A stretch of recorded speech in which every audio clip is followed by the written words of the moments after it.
গোটা পৃথিবীর যারা অশিক্ষিত আছে, বেধর্মী আছে, যারা অমুসলিম ভাই আছে, তাদেরকে জিজ্ঞেস করুন তোমাদের ধর্মে কোন লোক মারা গেলে তোমরা কিভাবে দুঃখ পালন করো। আর আপনাকে আমি রামপুরহাটে দেখিয়ে দেবো, আপনাকে আমি দেখিয়ে দেবো, আপনার বীরভূম ডিস্ট্রিক্টে, আপনাকে বোলপুরে, আপনাকে সিউড়িতে, আপনাকে বর্ধমান টাউনে, আপনাকে বহরমপুর টাউনে আপনাকে দেখিয়ে দেবো হাজার হাজার মুসলমান যুবক মুহররমের দিনে নবীজির সাহাবী, একজন আখলাক জলিলুল কদর সাহাবী, আবার নওয়াসে নাতি, তিনি শহীদ হয়েছেন, তার লেগে ড্যান্স করে বাজনা বাজিয়ে হিন্দি গান চাপিয়ে ড্যান্স করে দুঃখ পালন করছে। এর থেকে খারাপ জাতি আর পৃথিবীতে কেউ হতে পারে না। আমাকে একজন লিখেছে, তুমি হচ্ছ ইয়াজিদের দলের লোক। কি বুঝলে? ইয়াজিদ শুধু তাই নয়, এটা লেখেনি, তোমরাই হচ্ছ হাসান হোসেনকে মারনেওয়ালা দলের লোক। কালকে একজন বলেছে যে এই মৌলবীরাই হাসান হোসেনকে কারা মেরেছে? হাফেজ আলেমরাই মেরেছে। জোরে বলুন নাউজুবিল্লাহ। কি বলে? তারপরে দেখলাম তার চেহারাটা, দেখলাম কিরকম জানেন? ঠিক মনে হচ্ছে চিকেন তন্দুরি, শিক কাবাব। আমি বলি এই মাল। আবার আমার লেগে বলে যে মোটা পাড়া বক্তা আছে, আমার লেগে বলেছে তুই তো আমার পায়ের তার সমানও হবি না, আমার পায়ের থেকেও পাতলা, তোর এত বার হলো কি করবে? সে আমাকে বলে এই কুলাঙ্গার। আমরা চিল্লাই না, লাঞ্চটা ফেটে যাবে। একটু আসতে বল ভাই, আমি তোর লেগে দোয়া করি আল্লাহ তোকে হিদায়াত দেখ। তো আমার লেগে যা বলবি বল। আমার লেগে গালি দিচ্ছে, এটা কাফের, এটা জাহান্নামী। তুই আগে তোর ভালো মৌলবীকে জিজ্ঞেস কর রে হারামখোর, যে জাহান্নামী কাকে বলা যায়, কাফের কাকে বলা যায়। আমরা মৌলবীরা কেউ কি একটা বেঈমান কাফের কেউ জাহান্নামী বলি না। বলা কথা বলেন চলবে না। সে যদি যার কিয়ামতের দিনে মৃত্যুর আগে যদি কালমা পড়ে ঈমান এনে যদি দুনিয়া থেকে বিদায় নেয়, তুমি লজ্জিত হবে কিয়ামতের দিনে, আর তোমাকে আল্লাহ লাঞ্ছিত করবে, তুমি বলতে পাবেন না। অনেক অমুসলিম ভাই কলমা পড়ে মুসলমান হচ্ছে না হয়নি, তারা জীবনভর শিরক করেছে, কিন্তু আমার ভাই শুনেলেন সে অজান্তে করেছে। যখন সে জেনে গেল আমি পাপ করছি আর ইসলাম কবুল করলো, আমার ভাই আল্লাহ তার বিগত জীবনের পাপগুলোকে ধুয়ে মুছে পরিষ্কার করলেন। চলে বলুন সুবহানাল্লাহ। সে তারপর থেকে মুমিন। তুমি তাকে কাফের জাহান্নামী বলো কি করে? আর আমার মতো মৌলবী যারা মাদ্রাসায় পড়ায়, যে মৌলবীরা আমরা নামাজ পড়ি, কিন্তু বড় কষ্ট লাগে কি জানেন? একবারও বললে না তোমরা হিন্দি গান চাপিয়ে ড্যান্স করছো এটা হারাম। একবারও বলল না যে মেয়েরা মাজারে গিয়ে সিজদা দেয়, মেয়েদের মাজারে যাওয়ার নিয়ত করাটাও হারাম। যখন আমার সাথে ফোনে কথা বলছে আমি প্রশ্ন করছি মেয়েদের মাজারে যাওয়া কি বলে হারাম?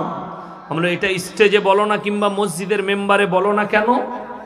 বললেই তোমার বাজার খারাপ হয়ে যাবে, তোমার বাজার শেষ হয়ে যাবে। এরপরে কোরআন শুনেন, আমার মতো 100টা মৌলবী কিয়ামতের দিনে ধরা পড়বে।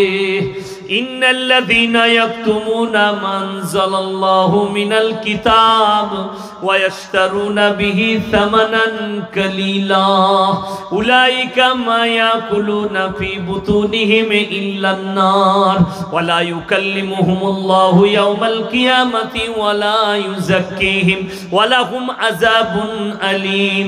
হে আমার বিশ্বনবী, পৃথিবীর মানুষকে বলে দাও তোমাদের মধ্যে কিছু এমন লোক থাকবে, আলেম থাকবে, যারা নিজেদের পেট চালাবার জন্য আমার কোরআনের আয়াতকে লুকিয়ে দেবে, হক কথাকে লুকিয়ে দেবে, নিজেদের পেট ভরাবার জন্য তারা নিজেদের পেটেতে আগুন ছাড়ায় আর কিছু ভরে না।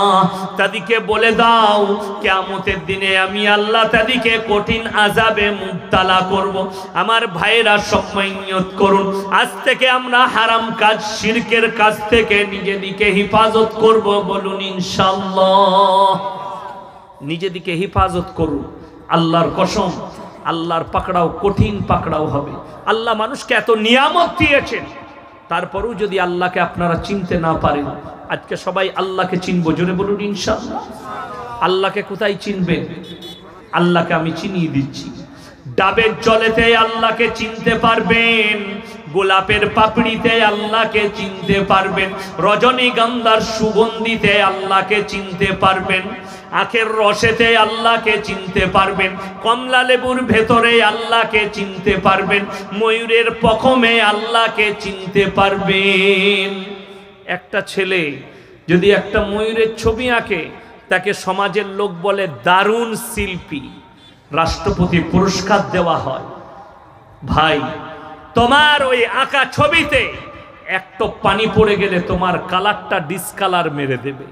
আল্লাহর কসম, আল্লাহ যে ময়ূরকে সৃষ্টি করেছে, জঙ্গলে মাসের ওপরে মাস তাদের পখমে বৃষ্টি বর্ষণ হয়, তাদের কালারে তুমি এতটুকু ডিসকালার পাবে না। জোরে একবার বলুন সুবহানাল্লাহ।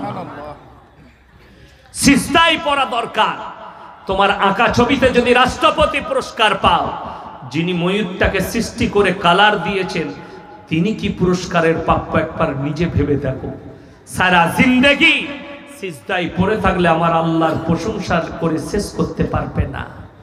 যিনি সৃষ্টি করেছেন ময়ূরটাকে, কমলা লেবু, গোটা পৃথিবীর বিজ্ঞানকে এক কাছে করুন, কমলা লেবুটা ফেড়ে প্লেটে রেখে দেন, তাদেরকে বলুন যেভাবে গুছানো ছিল ওইভাবে একবার গুছিয়ে দেখাও, পৃথিবীর বিজ্ঞান ফেলুয়ার হয়ে যাবে। বেদনাটা আল্লাহ যেভাবে সাজিয়েছে, তাদেরকে বলো এইভাবে সাজিয়ে দাও। ডাবের ভেতরে জল গেল কি করে? বিজ্ঞানের স্টুডেন্টকে যদি জিজ্ঞেস করেন, সে বলবে ইনটু মাইনাস প্লাস অমুক তমুক করে মালটা চলে গেছে। কেটে দেখাতে পারবি মালটা কোন দিকে গেছে? না। আল্লাহর কসম, সবাই একবার আল্লাহর শুকর আদায় করে বলুন আল্লাহু আকবার। কেন? পৃথিবীর মানুষের ক্ষমতা নেই। শোনো, বিজ্ঞান হচ্ছে আপেক্ষিক। আজ যেটা বলছে কাল সেটা চলবে না, আজ যেটা বলছে কাল সেটা ঘটবে না। বিজ্ঞান আপেক্ষিক।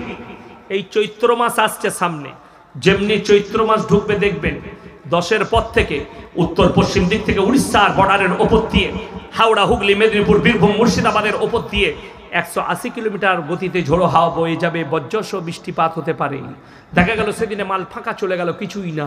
আর যেদিনে বললে আজকে কোনো সম্ভাবনা নাই, সেদিনে ফাটিয়ে দিয়ে চলে গেল, বলে এই মালটা ছিল কোথায়, বলে ওটাই আমাদের জানা না। তার নাম কি? সকলে জোরে বলুন আল্লাহ। তার নাম হচ্ছে আল্লাহ। আপনাদেরকে বুঝিয়ে দিই, বিজ্ঞান এখনো একটা কালারের নাম সৃষ্টি করতে পারে, নাম দিতে পারেনি। তোমরা ফুটানি করো কিসের? যদি বলেন কেমন? সাদা কালার দুধের মতন, হলুদ কালার হলুদের মতন, স্কাই কালার আকাশের মতন, কলা পাতা কালার কলা পাতার মতন, গোলাপি কালার গোলাপের মতন, কমলা লেবু কালার কমলা লেবুর মতন, বেগুনি কালার বেগুনের মতন, সব মতন। তোদের মালটা কি হলো? বলে আমাদের কিছুই নাই। আল্লাহর ধার করা মাল, তাহলে ঝামেলা বাড়াচ্ছিস কেন?